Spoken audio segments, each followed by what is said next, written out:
రామగుండం నియోజకవర్గంలో తుగ్లక్ పాలన కొనసాగుతోందని, గతంలో బీఆర్ఎస్ పార్టీ చేసిన అభివృద్ధి తప్ప 4 నెలల్లో కాంగ్రెస్ పాలనలో చేసింది ఏమీ లేదని రామగుండం మాజీ ఎమ్మెల్యే కోరికంటి చందర్ ఆరోపించారు.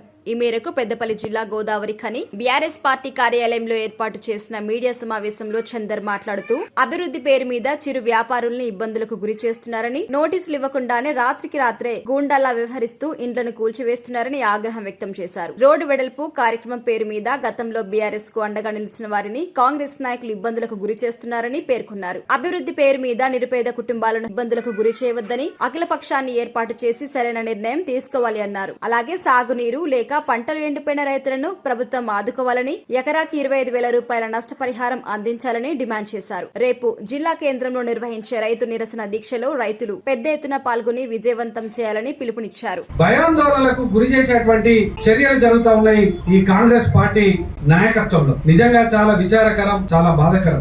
ఈ గోదావరి కని ఒక అడ్డగుంటపల్లి, ఒక జనగాముగా ఉన్నటువంటి గ్రామ పంచాయతీగా, నోటిఫైడ్ ఏరియాగా, మున్సిపాలిటీలుగా, ఇలా కార్పొరేషన్ గా దినదినము అభివృద్ధి చెందుతున్నటువంటిది. ఈ ప్రాంతం అభివృద్ధి కావాలని మా హయాంలో మెడికల్ కళాశాల తెచ్చినాం. ఓ నలుగురికి జీవనోపాధిని కల్పించడం, ఓ నలుగురు ఆరోగ్యంగా ఉచిత వైద్యాన్ని అందించేటువంటి విధంగా చేసినాం. మరి ఈ కాంగ్రెస్ పాలనలో అసలు కడుపు నిండా తిండి లేనటువంటి వాళ్ళు, రెక్కాడితే గాని డొక్కాడనటువంటి వాళ్ళు ఈ గోదావరి కనిలో చిరు వ్యాపారం చేసుకొని బతికేటువంటి వాళ్ళు. అసలు వాళ్ళు ఇలా ఆత్మహత్య శరణ్యంగా ఆలోచన చేసేటువంటి పరిస్థితి. అభివృద్ధి చేస్తే వాళ్ళకు ప్రత్యామ్నాయం చూపిస్తే మొదలుగా వాళ్ళతో సమావేశం పెట్టుకొని మేము ఇది చేయబోతున్నాం, మీకు ప్రత్యామ్నాయ మార్గాన్ని కూడా చూపిస్తామని చెప్పాలి నాయకులు గాని, ఇక్కడ ప్రజాప్రతినిధులు గాని. మరి అటువంటిది ఏం లేదు. రాత్రి రాత్రే బుల్డోజర్లు పెట్టి రాత్రికి రాత్రే నోటీసులు ఇవ్వకుండా ఎట్లా పడితే అట్లా ఇలా ఒక తుగ్లక్ పాలన లాగా చేస్తున్నట్టుగా ఇలా అర్థమైతా ఉన్నది. ఫ్లెక్సీ బోర్డులు తీశారు. మరి ఫ్లెక్సీ బోర్డులు పర్మిషన్ తోని పెట్టుకున్నారు.